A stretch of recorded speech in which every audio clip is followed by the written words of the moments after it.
been through similar experiences in a way. You've both gone through, you were both kind of successful, but you enjoyed bigger success as a result of your time together and as other movies. You've both settled down, you've become family men. So you've been on similar journeys, but have you seen changes in each other that you didn't expect to see? Tim has to fight less for me now to get me into the movie.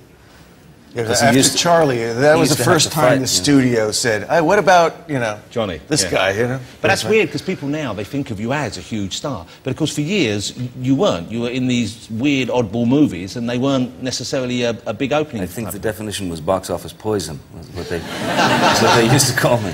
But that's so weird to think about now. And I guess it was Pirates of the Caribbean that turned that around? I think that had something to do with it, yeah. Okay. How did they deal with your performance? Because, once again, this is something after the event, you say, sure, that's going to work. But at the time, I bet when you first walked out, oh, where, what you doing, all that? What you doing? That's not a bad impersonation, I think.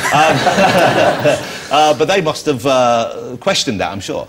They were most definitely upset, yeah.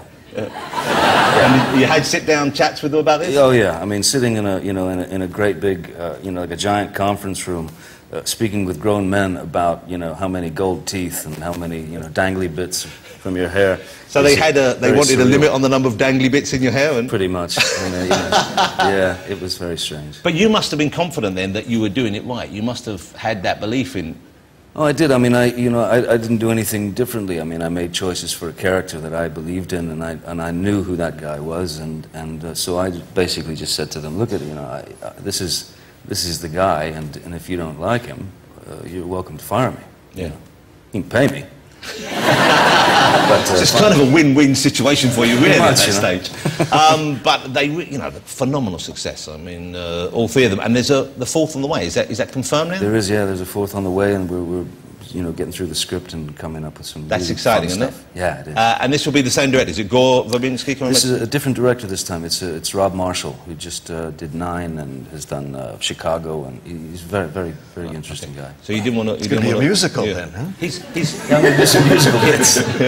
Well, you've done the musical, of course, Sweeney Todd. And who would have thought we'd seen you sing? Because when you were in a band years ago, you just played, was it guitar or bass? Guitar, yeah. So you weren't a singer on stage? Never. But you did a good Sweeney Todd. Did you see Johnny and Sweeney Todd, ladies and gentlemen? He carried a tune. He was channeling Bowie for part of that movie, I think. Did you like doing the singing as part of the film experience? No. No, I didn't. It made me incredibly uncomfortable. Because, to step up in front of a microphone, for the first time in your life at the age of 40 or whatever, it was like pretty obtuse. And now, in the new film, of course, Tim's encouraged you to dance on screen as well. Yes. Yeah, and it's quite some dance. Is that, presumably some of that is computer-generated, the dance? No, the fudder-whacking. Yeah. No, that's the name of the dance, by the way, ladies and gentlemen, just to know. But you've got to be... When it first occurred, I thought, what's that going to be? When you say he's going to fudder-whack at the end, I thought, this is going to be good. Can I watch this with the kids? What's going to happen? But it's quite something. Yeah, I'm not allowed to do... The doctor's given me a month to not... I have to stay away from my fudder whack. You coward. The knee, yeah. Oh, it's the knee, Johnny. That's why. You can't dance because of the knee. Yeah. Yeah.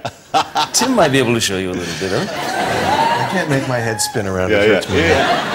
Keith Richards, of course, appeared in the last of the Caribbean movies with you. And you're a huge admirer of his. I know you're making a film about him, aren't you? We're doing... It's a thing that we've talked about for a number of years now, that we finally had a moment, the two of us, to get together and do like a first installment, if you will. And so basically all it is exactly what Keith and I have been doing over the years, is sitting around in hotel rooms talking, gabbing, having a drink, and we've documented it. So it's something we're doing together, and we did five days, and it went extremely well. He was just incredible. At the time still, though, even though, I mean, obviously you're comfortable where you are and who you are, but there are times when you're sitting... I'm sitting opposite Keith Richards. Do you still have that feeling? Oh, it happens all the time, yeah. Yeah, when he starts, bringing up things about, the early days of the Stones, and, being whisked out of hotels through laundry chutes and things like that. You just there must be some chunks of that period that he can't remember with absolute clarity, though, I imagine. I gotta say, he's got a pretty good memory for what he did. He's got a pretty great memory. I'm sure, like many people, when I saw the first Pirates of the Caribbean and realised that you were partly kind of like doing a Keith, the idea that you might be on screen together was an exciting one. Then when it finally came to be, what a great moment. Here you go. Remind yourself that this is Pirates of the Caribbean, the two of them together. What?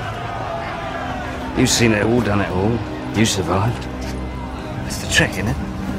To survive. It's not just about living forever, Jackie. The trick is living with yourself forever. How's Mum?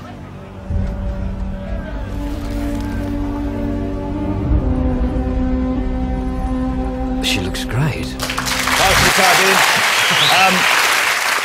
Let me ask you about presumably you like the Pirates movie as well. Do you as a director, when you see other people's work, do you sit there thinking, that's great, but I would have done this, I would have done that? No, because I know what's involved in making a film. So, no, I don't. I just worry about what I'm doing. And, you know, it was great that, because his success on that made it easier for me to work with him again. You know, I didn't have to, you know. Yeah.